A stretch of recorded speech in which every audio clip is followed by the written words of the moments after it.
ایک بزرگ کے بارے میں آتا ہے کہ ان کے پاس ایک صاحب آئے اور انہوں نے آ کے کہا کہ آپ میرے لیے دعا کریں کہ اللہ میری زندگی سے تکلیفوں کو ختم کر دے، اس لیے کہ مجھے یہ تکلیف ہے، مجھے وہ تکلیف، مجھے یہ مشقت، مجھے وہ مشقت۔ تو بزرگ نے انہیں سمجھایا کہ بندہ خدا اس دنیا میں ایسا نہیں ہوتا، یہ ہو ہی نہیں سکتا کہ آپ کی زندگی تکلیفوں سے پاک ہو جائے، مشقتوں سے پاک ہو جائے، ایسا نہیں ہوتا۔ اس نے کہا نہیں جی، آپ دعا کریں اور ایسا ہو جائے۔ انہوں نے کہا چلو ایک کام کرو، تم اپنے طور پر جس آدمی کو سمجھتے ہو کہ یہ خوشیوں میں ہے، یہ راحتوں میں ہے اور اس کے بڑے مزے آ رہے ہیں، اپنے طور پر کوئی ایسا بندہ تلاش کرو اور پھر مجھے بتاؤ کہ بھی یہ بندہ جو ہے وہ سراسر خوشیوں ہی خوشیوں میں،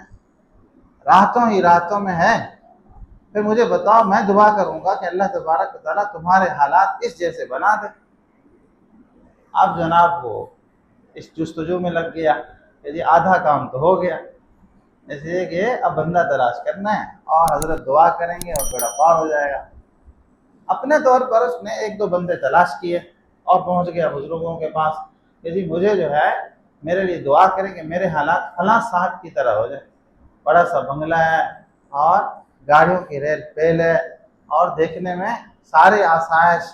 کے سامان میسر ہیں، کہ اس جیسا بنا دیں۔ انہوں نے کہا میاں دعا کرتے ہیں لیکن دعا سے پہلے تم اس سے ملاقات کرو اور اس سے حال حوال پوچھو اور اس کو بتاؤ کہ بھئی میں ایک بزرگ کے پاس گیا ہوں اور انہوں نے یہ طے کیا ہے کہ میرے لیے دعا کریں گے اور وہ قبول ہو جائے گی، اور میں یہ دعا کروانا چاہتا ہوں کہ میری زندگی تیری جیسی ہو جائے تاکہ میں پرسکون ہو جاؤں، راحت میں آ جاؤں۔ تو جا کے ان سے پوچھو تو صحیح۔ اب جب یہ صاحب ان سے گئے، حال حوال لیا اور جب یہ کہا کہ بھی ہم سمجھتے ہیں کہ آپ تو خوشیوں میں ہیں، آپ کے تو مزے ہیں اور ہم آپ جیسا بننا چاہتے ہیں، تو وہ تو پھٹ پڑا، اس نے تو رونا شروع کر دیا کہ مجھے تو یہ پریشانی، مجھے تو یہ پریشانی، میرا تو یہ مسئلہ، میرا تو یہ مسئلہ۔ اب اس کے کان کھڑے ہو گئے، اس نے کہا یار یہ کیا ہو گیا۔ پھر دوسرے کے پاس گیا، اس کو اپنے طور پر سمجھ رہا تھا یہ بڑے مزے میں ہے۔